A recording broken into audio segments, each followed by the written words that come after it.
Hello everyone, welcome to Geoscience Engineering. In this first video, I will be explaining about the introduction to seismology, the origins of seismology, how seismology works, and how the earthquakes are measured, and what are the applications of seismology. In this, we will also discuss about the type of waves that are used in the seismology and how to read a seismograph and the difference between seismograph and a seismogram and the internal structure of the earth related to the seismology, and also we will discuss about the different kinds of phase differences or the phase path of seismic waves in the earth crust, mantle and core. So we'll start with what is seismology. So when it comes to the definition, this is actually the study of earthquakes and the seismic wave propagation. So during an earthquake, an energy is released. Usually if you see here, you can see the fault and the hypocenter and the epicenter, and these are the seismic waves. So when there is a rupture in the fault, and that means there is any kind of movement, a sudden energy is released, and that energy will travel on the surface, and you will have different kinds of seismic waves. In this, if we first go to the history, in 132 CE, a person named Chinese polymath named Jan Heng, he designed the first seismic instrument which gives the direction of the seismic wave, but it doesn't give you the magnitude. Later on, with the development of the technology, people started doing all kinds of research, and then more developments have come, and then finally between the 19th and 20th century, seismographs are developed, and these are digital, and they give you more detailed information along with the latitude, longitude of the station and the epicenter from where the earthquake has come and the time. These other factors are also included in these recent instruments, and now we have seismic stations all over the globe. So wherever we have an earthquake, everybody can know where the epicenter has come and how far it got affected and what is the damage it caused. So we can know everything in detail.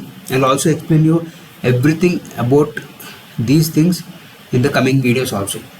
Now when you go for the types of seismic waves, there are two types. One is body waves and the other are surface waves. So if you see the P wave and S wave, these are called as body waves, and the love wave and the Rayleigh wave, they are called as surface waves. I'll also explain you about the different types of velocities in which the P wave travels, the S wave travels, the love wave travels, the Rayleigh wave travels, and also how these waves are helpful in identifying the different kind of materials available in the earth. Okay, so we'll just give a brief introduction about the waves now. P waves, if you see here, they are moving in expansion and compression. That means the particle movement will be in a compression rarefaction, like this stretching way. So when you have a source here, the energy moves like this, and this will be recorded by the station. Primary waves or P waves are the first waves to travel. So that is why when you see a seismograph, there you can see this arrival. That means the first wave to arrive at that station is P wave, and slowly this S wave will come. S wave will travel like a wave, and it is the secondary wave that reaches the station.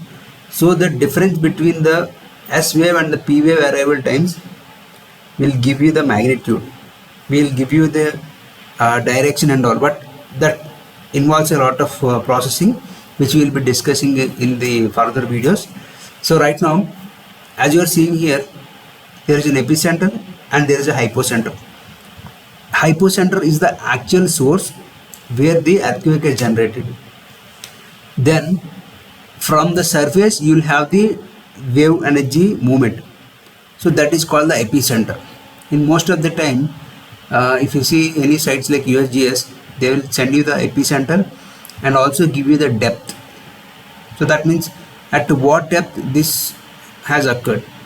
All this will be detailedly explained in coming videos related to the seismic station and the inside of seismic station and the data acquisition from the seismic station and the softwares used for the processing and all. I'll explain you in detail. Now, when we are measuring the earthquakes, we have heard a common term called Richter scale.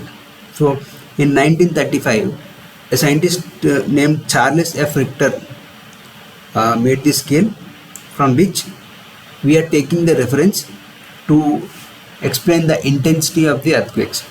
And now coming to the applications of seismology, we are actually using seismology for many things like exploration geophysics, because seismology is also a part of geophysics, and monitoring any kind of nuclear tests or the planetary movement, and also the earthquake engineering and some hazard mitigations,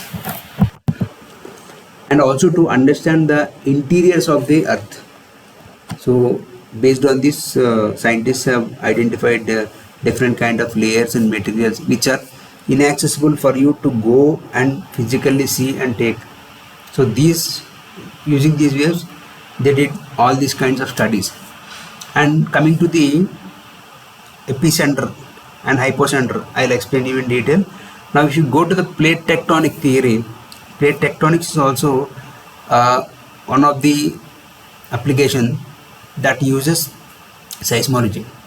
Now we'll discuss about the historical background. We have discussed the internal structure. So the internal structure of the earth, we know it contains crust, mantle, outer core and inner core, but there are few more layers, and the behavior of the seismic waves will determine what kind of layer it is and what kind of material is present. Now seismology is like when we go for the crust, you know, it is 5 to 70 kilometers thick, and then we have all the mountains, the rivers, the oceans and all are all on the crust, and after that you'll get the mantle, then after that you'll get the core. And here if you see, there are some discontinuities, and these discontinuities are identified by the seismological studies. So to identify the discontinuities, the seismic studies helped a lot. So example, when the seismic waves are traveling into the ground, into the earth, towards the core, they encounter some change in the material, and that difference is giving a deflection in the P wave travel and S wave traveling. Based on that, the travel times and the path of seismic stations, the waves that are being generated are recorded by the seismic stations, and these analyses have given you different kinds of discontinuities like the corner discontinuity, the Moho discontinuity, and other discontinuities. So we'll take first about the crust. This particular crust part, if you take, the continental crust is 30 to 50 kilometers thick, and it forms most of the continents, this particular part. And the oceanic crust is 5 to 10 kilometers thick, and it contains mostly of basaltic rocks and iron and magnesium. And the seismic studies show that the speed of the P waves increase with the depth in the crust. So if you see the P waves, the speed of these P waves will increase with the increase in the depth of the crust until they reach the Moho discontinuity. So in this particular layer, the P waves will travel fast, but when it comes to this Moho discontinuity, their speed will change. And this is found by a seismologist. That is why it is named as Moho discontinuity. And This moho marks the boundary between the crust and the underlying mantle. So you have this crust and the mantle, and that will be represented or explained by the moho discontinuity. Here in this moho discontinuity, the seismic velocity is abruptly increased due to the change from less dense crystals to denser mantle. Though this crust represents less than 1% of the Earth's volume, it is crucial because it contains all life-known materials, natural resources, and also the tectonic plates that are driving the geological process. Next, we discuss about the mantle. Beneath this crust, we have mantle, which is 2,900 kilometers deep, and it contains mostly of magnesium, iron, and silicate materials. So, seismic wave velocities increase steadily through the upper mantle, but show a distinct jump at several depths. If you can see this diagram here, the outer core and the inner area. See, you see this S wave and P wave, and this velocities in the astronosphere and the mantle. You can see there is a lot of difference here, and there is a deflection here. Here, if in the outer core, the S wave cannot travel through liquid. So based on this, you can say this outer core is liquid, and these deflections and the seismic paths, if you are seeing, you have different kinds of deviations. So based on these seismic studies, we can explain like what is there in the crust, what is there in the lithosphere, lower mantle, inner core, and all those things. Now we are talking about the upper mantle. In this upper mantle, we have the lithospheric mantle, and beneath this we have the astronosphere here, where the velocity is low, and then in the transition zone around 410 kilometers depth, and this has denser minerals. And then the lower mantle is here, and then the lower mantle you have seismic waves will travel faster in this lower mantle, indicating it is solid, but they slowly deform, like they deform slowly because they are entering into the core. And this outer core, the S waves are suddenly disappearing, so that means it indicates this outer core contains liquid. In the absence of these S waves in this layer, it is one of the most crucial discoveries in seismology, because S waves cannot travel through the liquid. This layer gives rise to a region called the S shadow zone. So here if you see, the S waves are not passing, so we call this as S wave shadow zone. And the first observations, we can also see that when there are no direct P waves, and the refraction of the P waves at this liquid boundary also creates some deviation, and this is also called as a P wave shadow zone. That means this point there are no deviations in the P waves. Then again we go for the internal core. So in the inner core we have around 5100. So if you see this inner core, we have around 5150 kilometers depth of the inner core, and the seismic studies show that the P waves increase in speed within the inner core, while the S waves, though they are weak, they can travel through it, confirming that the inner core is solid in nature. Recent seismic research has already revealed that inner core is anisotropic. That means P waves travels faster along the Earth rotation axis than across it. This suggests a preferred alignment of iron crystals, or probably dynamic process related to the Earth motion. In addition to this, we will also can identify the lithosphere, the asthenosphere.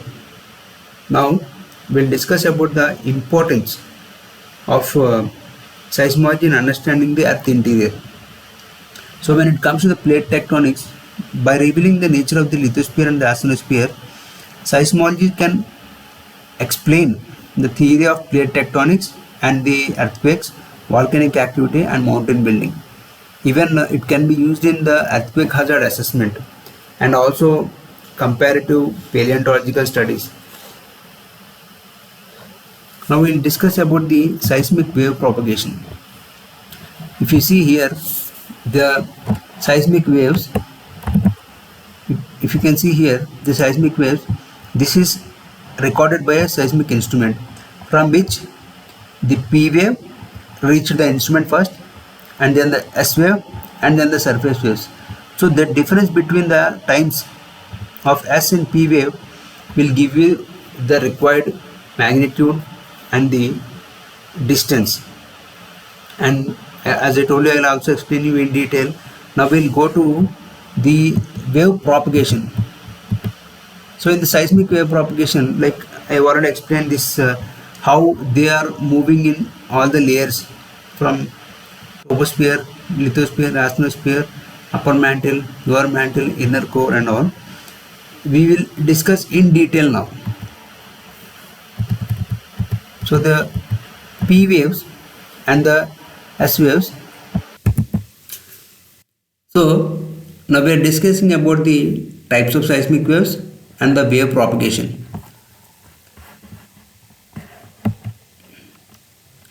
So in this, as we have already discussed about different kinds of waves, now we will go about the nature of the seismic waves. So a seismic wave in any elastic disturbance that travels through the earth due to sudden the release of energy. Now as we have discussed about P waves and S waves, and they are called as body waves. Now we will discuss about the primary waves, the nature of motion, velocity and the medium in which they travel, and also the velocity formula. So here P waves are also called as compressional or longitudinal waves, and these are the fastest type of seismic waves. And the nature of motion is they are parallel to the wave direction, and the velocity is 5 to 14 kilometers per second. That too depends on the material. Usually when you are going for the interpretation part, the identification of seismological P waves usually starts with this velocity, and after that when it comes to the S waves, you have less velocity, that is 3 to 8 kilometers per second. So in that way the S waves are also identified, and there are many other techniques in which P and S waves are identified, which I will tell you in coming seconds. So this is the formula for the velocity of the P waves, where we are using the bulk modulus and the shear modulus and also the density of the material.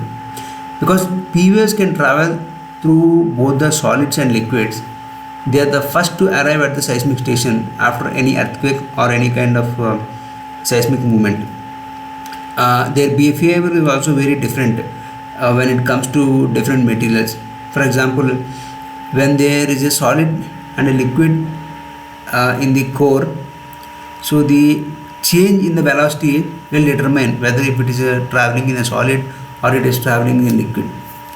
The same way, if you go to the secondary wave, that is S wave, you can see the formula here.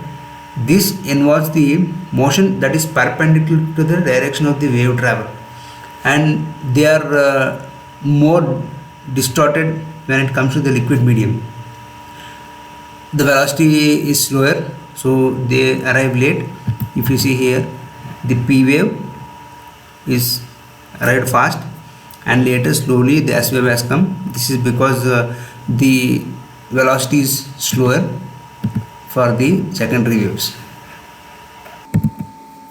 And coming to the surface waves, these surface waves are traveling on the earth's surface, and although they travel even slower than the body waves, they are typically causing the most ground shaking and damage during the earthquake, because they involve the larger amplitude motion at shallow depths. So when the lava waves are moving in this direction, they'll definitely collapse some buildings or create more damage. And when the rally waves are going in rolling form, they also create lot of damage. So the velocity is slightly faster than the rally waves, because rally waves are very slow, and the effect is major cause for the horizontal structures. And then last we discuss about the rally waves. They are slightly slower than the love waves, but they cause more shaking and vertical displacement during the earthquake is more. Because of their large amplitude and slow decay, rally waves are especially destructive near the epicenter and can be detected over larger distances. Now we'll discuss about some key principles that define the wave propagation mechanism. First is the elasticity and the wave speed. If you see, we have already discussed the formulas here. In that you can see the Snell's law is applicable in that, and then we have different kinds of other parameters. So wave velocity will increase with the rigidity and the density of the material. In general, waves travel faster in dense medium and also more rigid materials, such as if you take the example in the lower mantle, you have more fast, or the velocity is increased, and they are very less rigid or very slow in less rigid materials. So if you take molten rocks, the velocity is less. So the relationship between this velocity and the depth allows scientists to construct the model of the Earth's interior structure. Seismic waves generally accelerate as they are descending through the denser layers, but may also slow down in regions with partial melt or high temperatures. This is one factor that affects the wave propagation mechanism. And then the reflection and refraction is also one main important aspect for the wave propagation mechanism. When the seismic waves are encountering a boundary, that means the crust and the Mohoro discontinuity and the mantle. So when these waves are encountering any kind of a boundary between two materials with different seismic velocities, the energy is reflected back and some part of energy is refracted, and this we call it as Snell's law. And the reflection and refraction of the seismic waves are more used in oil and gas exploration, and also in some other seismological studies and geotechnical studies. And the third is attenuation.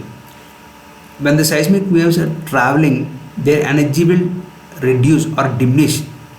This is due to the geometrical shape, the spreading, and the internal friction within the material. We call this as attenuation. So when you see the layer changes here, the lithosphere, asthenosphere, upper mantle, the energy is being decreased or the energy is being lost, and we call this as attenuation. Attenuation can cause amplitude decay and also affects how strongly the waves are felt at various distances. So the geometrical spreading refers to energy dispersion over large area. So if they starts here, and if it is covering large area, you can see the geometrical spreading. And material damping occurs when energy is converted into heat due to the internal friction. So when they are passing through the layers, because of the internal friction, the energy can be damped. Attenuation is higher in unconsolidated sediments and lower in harder crystalline rocks. And finally we discuss about the scattering and diffraction. Once the energy is passing, they get scattered into different zones or different directions. So in heterogeneous media like fractured rocks, waves scatter in multiple directions. So something like we see the fault or any kind of normal fractured rocks, the wave will scatter in different directions. Scattering affects the clarity of the seismic signal, but also provides information about small structures in the crust and in the mantle. Now the seismic wave paths, like if you see here the seismic wave paths here, by measuring how long it takes for the seismic wave to reach different stations around the globe, scientists have constructed different models, like the crust and the moho. That means the first major boundary detected by this seismology is the moho discontinuity, where the p velocities increase sharply about 6 kilometers to 8 kilometers, and this indicates the transition zone from the crustal rocks to denser mantle material. And then mantle also, in the mantle the wave velocity will increase with the depth, that is due to rising in the pressure, and several discontinuities will occur between 410 to 520 kilometers. That means they are corresponding to mineral changes or the presence of minerals in different layers, and the core and the shadow zones. So the shadow zones you already saw here, the S wave shadow zone and P wave shadow zone. Around 2900 kilometers the P waves suddenly will slow down, S wave will continuously will disappear, and this the location where the P velocities increase gain and indicate an inner core where the S waves are weak but they are present. These observations are derived from the wave propagation.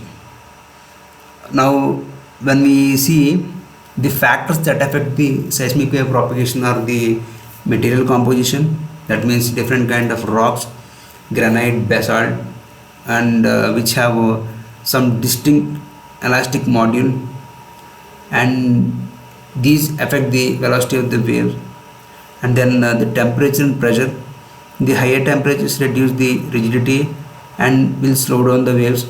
The higher pressure generally increases the velocity, and the partial melts on the fluids, like the core is fluid or the magma or the water and the gas. This will also reduce the or affect the seismic wave propagation. And comes to the anisotropy, if the minerals are aligned in preferred direction, seismic waves travel faster in certain attenuations. And also the frequency, the higher frequency wave attenuates more rapidly than lower frequency waves, affecting how far they can travel. Again we'll discuss about the comparison, and then we'll go for how to read the seismogram. So till now we have discussed about the waves and their path or the propagation. Now I'll tell you the difference between the seismograph and a seismogram. Seismograph is the instrument that records the earthquake or energy, and the graph that comes out is called a seismogram. So if you see here, this is a seismogram in which the data is recorded in the form of waves. And here if you see this instrument, this is seismograph. This is manual, and then we have digital also. So this is seismograph and this is seismogram. Now you see here, a seismogram is a digital recording that is produced by the seismometer. This will detect the ground motion that is caused by the seismic waves. So the P wave, the S wave, the love wave, the Rayleigh wave, they are all the ground motions. Either it can be horizontal or it can be vertical or in any direction. Those are recorded by a seismometer and they cause the seismogram. Seismograms typically display the ground movement with time. That means how much displacement it took place, the frequency, the timing of the wave that produced the motion, and also the nature of the seismic source. So in a seismogram and the seismograph, there are few components. So the basic components are you have a seismometer that detects the ground motion, and then you have the recorder. See, for example, you see here, see here, this is the sensor, and this is the digitizer, and this is the GPS. So this is also a recorder.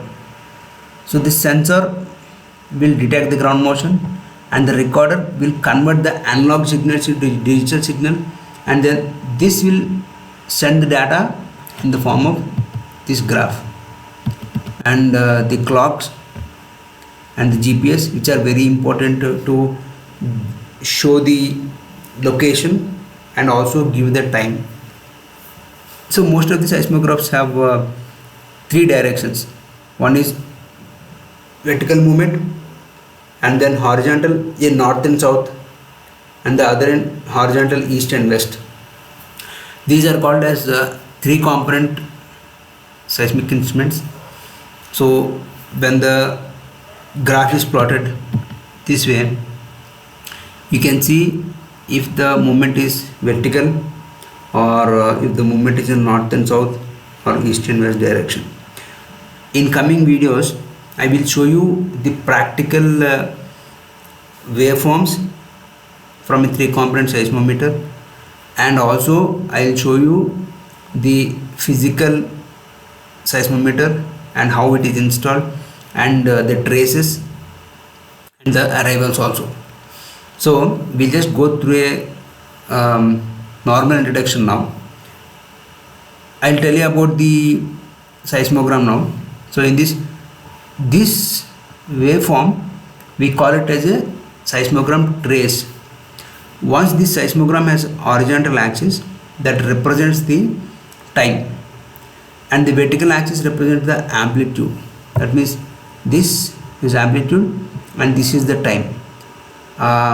For more clear understanding, I'll explain you about this in the coming videos also. So this is just an introduction. So we'll go on the top. So the primary waves, you see it is here, and then the secondary wave and the Rayleigh waves, and also most important thing is the background noise, because when you install a seismic station and if it is near to a source of disturbance like the vehicle movement or human movement, that noise will be recorded in the instrument, and before we go for the analysis we need to remove the noise, and then we need to go for the processing part. So in this you are seeing the P wave and the S wave and their amplitude.